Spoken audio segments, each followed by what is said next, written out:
This is Secular Founding Period History, and my name is Tony Messina. This is another presentation of America's Lost History and Christianity and Common Law. Christianity and Common Law, Jefferson's examination of the judicial usurpation by English judges regarding Christianity and the common law, by Tony Messina. Letter from Thomas Jefferson, Monticello, to Dr. Thomas Cooper, February 10, 1814. This letter contains a copy of a study Jefferson completed while in law school as he was looking over information that every other student of law looked over, only to find something extraordinarily strange. Jefferson discovered that several English judges over time basically stole Christianity upon us through repeated decisions that were not legal. This act, repeated many times over many years, was judicial usurpation on steroids. One judge after another improperly cited each other over many years of decisions, each approving of Holy Scriptures being included in common law. You will see that reading this letter is actually comically entertaining and quite revealing on just how loose they were back then with some things, like sneaking Scripture into law books illegally. Jefferson's analysis is so clear, it's amazing how he skillfully cites and picks apart all of the errors by English judges. This work exposes the book ending of two historical judicial usurpations in Western history that everyone should be aware of. The one was described above, while bookending with the other, which was the unconstitutional SCOTUS decisions that separated the church from the state in the 1900s. These two interesting moments in the history of Western civilization, the dual judicial usurpations of these two courts, centuries apart, on the issue of church and state, is interesting to say the least. Where were the legislatures on these two issues in each of their own times will always be the question. Thomas Jefferson, Monticello, February 10, 1814. To Dr. Thomas Cooper. Dear Sir, in my letter of January 16, I promised you a sample from my commonplace book of the pious disposition of the English judges to connive at the frauds of the clergy, a disposition which has even rendered them faithful allies in practice. When I was a student of the law, now half a century ago, after getting through Coke Littleton, whose matter cannot be abridged, I was in the habit of abridging and commonplacing what I read, meriting it, and of sometimes mixing my own reflections in the subject. I now enclose you the extract from these entries which I promised. They were written at a time of life when I was bold in the pursuit of knowledge, never fearing to follow truth and reason to whatever results they led, and bearing every authority which stood in their way. This must be the apology if you find the conclusions bolder than historical facts and principles will warrant. Accept with them the assurances of my great esteem and respect. Okay, now what we're going to look at here is Jefferson's notations of his research work in the subject of church and state on this issue in this letter. Okay, so what I've done is I've gone through the next few pages and I've color coded them. The yellow represents everything that we're going to want to read. Everything around the yellow is going to be peripheral information that I'm leaving clearly for anyone to see that looks, but the key material to carry the narrative here will be in the yellow language. And here we see that it's the commonplace book, and we start with the yellow language in the middle. A question was how far the ecclesiastical law was to be respected in this matter by the common law court. Okay. Judge Fitch, mistakes this in the following manner. To such laws of the church have warrant in Holy Scripture, our law giveth credence. Here we find ancient Scripture converted into Holy Scripture, whereas it can only mean the ancient written laws of the church. It cannot mean the Scriptures. Number 1, because the ancient Scripture must then be understood to mean the Old Testament of the Bible, in opposition to the New Testament, and to the exclusion of that which would be absurd and contrary to the wish of those who cite this passage to prove that the Scriptures, or Christianity, is a part of the common law. Number 2, now it is true that the ecclesiastical law, so far as admitted in England, derives its authority from the common law, but it would not be true that the Scriptures so derive their authority. Number 3, the whole case and arguments show that the question was how far the ecclesiastical law in general should be respected in a common law court. Number 4, because the particular part of the ecclesiastical law then in question, to wit, the right of the patron to present to his advowson, was not founded on the law of God, but subject to the modification of the lawgiver, and so could not introduce any such general position as Finch pretends. Yet Judge Wingate in 1658 thinks it proper to erect this false quotation into a maxim of the common law, expressing it in the very words of Finch, but citing Prissett, Wingate, Max, Judges. Next comes Judge Shepard in 1675, who states it in the same words as Finch and quotes the yearbook Finch and Wingate. In the case of the King versus Taylor, Sir Matthew Hale lays it down in these words: Christianity is parcel of the laws of England. But he quotes no authority, resting it on his own, which was good in all cases in which his mind received no bias from his bigotry, his superstitions, his visions about sorceries, demons, and etc. The power of these over him is exemplified in his hanging of the witches. So strong was this doctrine become in 1728 by additions and repetitions from one another that in the case of the King versus Woolston, the court would not suffer it to be debated whether to write against Christianity is punishable in the temporal courts at common law, saying it had been so settled in Taylor's case. Therefore, Wood, in his Institute, lays it down that all blasphemy and profaneness are offenses by the common law, and cites Judge Strange. And Blackstone, about 1763, repeats in the words of Sir Matthew Hale that Christianity is part of the laws of England, citing Ventris and Strange. Lord Mansfield qualifies it a little by saying that the essential principles of revealed religion are part of the common law. In the case of Chamberlain of London versus Evans, 1767. But he cites no authority, and leaves us at our peril to find out what, in the opinion of the judge, and according to the measure of his foot, or his faith, are those essential principles of revealed religion obligatory on us as part of the common law.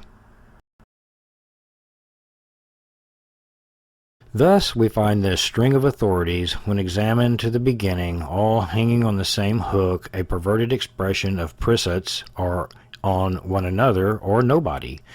Thus Finch quotes Prissett, Wingate also, Shepard quotes Prissett, Finch, and Wingate, Hale cites nobody, the court in Williston's case cite Hale, and Lord Mansfield, like Hale, ventures it on his own authority.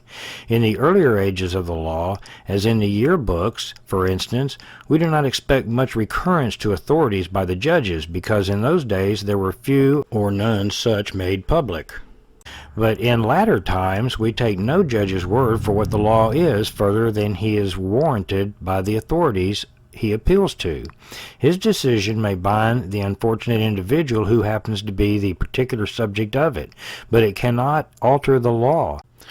Though the common law may be termed lex non scripta, Yet Hale tells us, when I call those parts of the law leges non scripta, I do not mean as if those laws were only oral, or communicated from the former ages to the latter merely by word, for all those laws have their several monuments in writing, whereby they are transferred from one age to another, and without which they would soon lose all kind of certainty. They are for the most part extant in records and pleas, proceedings and judgments, in books of reports and judicial decisions, in tractates of learned men's arguments and opinions, preserved from ancient times and still extant in writing. Authorities for what is common law may therefore be as well cited as for any part of the lex scripta, and there is no better instance of the necessity of holding the judges and writers to a declaration of their authorities than the present, where we detect them endeavoring to make law where they found none, and to submit us at one stroke to a whole system, no particle of which has its foundation in a common law. For we know that the common law is that system of law which was introduced by the Saxons on their settlement in England, and altered from time to time by proper legislative authority, from that time to the date of the Magna Carta, which terminates the period of the common law, or lex non scripta, and commences that of the statute law, or lex scripta. This settlement took place about the middle of the 5th century, but Christianity was not introduced till the 7th century, the conversion of the first Christian king of the Heptarchy having taken place about the year 598, and that of the last about 686. Here, then, was a space of 200 years during which the common law was in existence and Christianity not a part of it. If it ever was adopted, therefore, in the common law, it must have been between the introduction of Christianity and the date of the Magna Carta. But of the laws of this period, we have a tolerable collection by Lambarde and Wilkins, probably not perfect, but neither very defective, and if anyone chooses to build a doctrine of any law of that period, supposed to have been lost, it is incumbent on him to prove it to have existed, and what were its contents. These were so far alterations of the common law, and became themselves a part of it. But none of these adopt Christianity as a part of the common law. If therefore from the settlement of the Saxons to the introduction of Christianity among them, that system of religion could not be part of the common law, because they were not yet Christians, and if, having their laws from that period to the close of the common law, we are able to find among them no such act of adoption, we may safely affirm, though contradicted by all the judges and writers on earth, that Christianity neither is nor ever was part of the common law.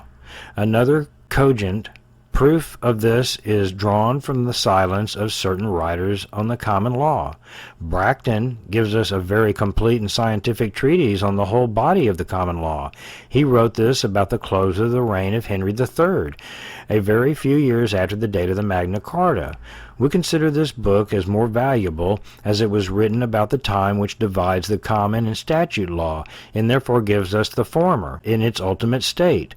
Bracton, too, was an ecclesiastic, and would certainly not have failed to inform us of the adoption of Christianity as a part of the common law, had any such adoption ever taken place. But no word of his which intimates anything like it has ever been cited. Fleda and Britton, who wrote in the succeeding reign of Edward I, are equally silent. So also is Glanville, an earlier writer than any of them, but his subject perhaps might not have led him to mention it. Judge Fortescue Aland, who possessed more Saxon learning than all the judges and writers before mentioned put together, places this subject on more limited ground. Speaking of the law of the Saxon kings, he says, the 10 Commandments were made part of their laws, and consequently were once part of the law of England, so that to break any of the 10 Commandments was then esteemed a breach of the common law of England, and why it is not so now, perhaps it may be difficult to give a good reason. Preface to Fortescue Alan's reports, he had proposed to state with more minuteness how much of the Scriptures had been made a part of the common law. He might have added that the laws of Alfred, where he found the Ten Commandments, 2 or 3 other chapters of Exodus are copied almost verbatim, but the adoption of a part proves rather a rejection of the rest as municipal law. We might as well say that the Newtonian system of philosophy is a part of the common law, as that the Christian religion is. The truth is that Christianity and Newtonianism, being reason and verity itself, in the opinion of all but infidels and Cartesians, they are protected under the wings of the common law from the dominion of other sects, but not erected into dominion over them. An eminent Spanish physician affirmed that the lance had slain more men than the sword. Dr. Sandredo, on the contrary, affirmed that with plentiful bleedings and draughts of warm water, every disease was to be cured. The common law protects both opinions, but enacts neither into law. Howard, in his Contumes Anglo-Normandes, notices the falsification of the laws of Alfred by prefixing to them 4 chapters of the Jewish law, to wit, the 20th, 21st, 22nd, and 23rd chapters of Exodus, to which he might have added the 15th chapter of the Acts of the Apostles, and precepts of other parts of the Scripture. Then he calls a hors d'oeuvre of some pious copyists. This awkward monkish fabrication makes the preface to Alfred's genuine laws stand in the body of the work, and the very words of Alfred himself prove the fraud, for he declares in that preface that he has collected these laws from those of Ina, of Offa, Aethelbert, and his ancestors, saying nothing of any of them being taken from the Scripture. It is still more certainly proved by the inconsistencies it occasions. For example, the Jewish legislator makes murder with the Jews death, but Alfred himself punishes it by a fine only, called a weregild, proportioned to the condition of the person killed. It is remarkable that Hume, examining this part of the laws of Alfred without perceiving the fraud, puzzles himself with accounting for the inconsistencies it had introduced. To strike a pregnant woman so that she die is death, but by the laws of Alfred pays a weregild for both woman and child. To smite out an eye or a tooth, if any of a servant by his master, is freedom to the servant. In every other case, retaliation, but by Alfred a fixed indemnification is paid. Theft of an ox or a sheep by the Jewish law was repaid 5-fold for the ox and 4-fold for the sheep. The ox double, the sheep 4-fold. He who stole a cow and a calf was to repay the worth of the cow and for the calf. Goring by an ox was the death of the ox, and the flesh not to be eaten. The wounded person had the ox. The pseudo-graph makes municipal laws of the 10 Commandments, regulates concubinage, makes it death to strike or to curse father or mother, gives an eye for an eye, tooth for a tooth, hand for hand, foot for foot, burning for burning, wound for wound, strife for strife, sells the thief to repay his theft, obliges the fornicator to marry the woman he has lain with, forbids interest on money, makes the laws of bailment very different from what Lord Holt delivers in Coggs versus Bernard, and what Sir William Jones tells us they were, and punishes witchcraft with death, which Sir Matthew Hale declares was not a felony before it was under that statute, and not this forgery, that he hung Rose Cullender and Amy Dooney, on whose trial he declared that there was such creatures as witches he made no doubt at all, for first the Scripture had affirmed so much, second, the wisdom of all nations had provided laws against such persons, and such hath been the judgment of this kingdom, as appears by that act of Parliament which hath provided punishments proportional to the quality of the offense.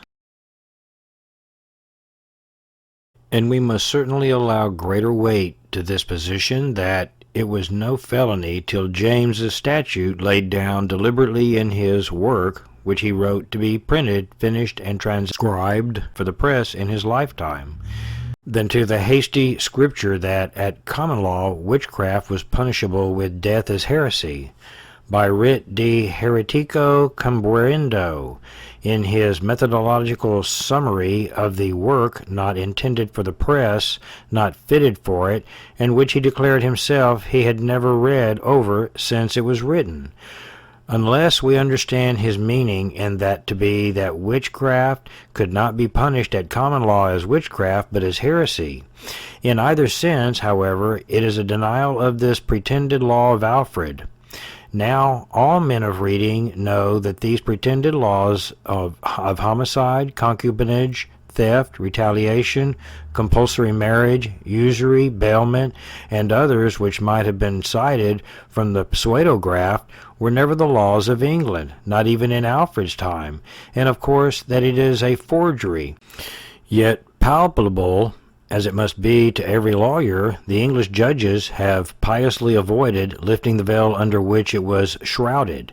In truth, the alliance between church and state in England has ever made their judges accomplices in the frauds of the clergy, and even bolder than they are. For instead of being contented with these 4 surreptitious chapters of Exodus, they have taken the whole leap and declared at once that the whole Bible and Testament in a lump make a part of the common law, the first judicial declaration of which was by the same Sir Matthew Hale.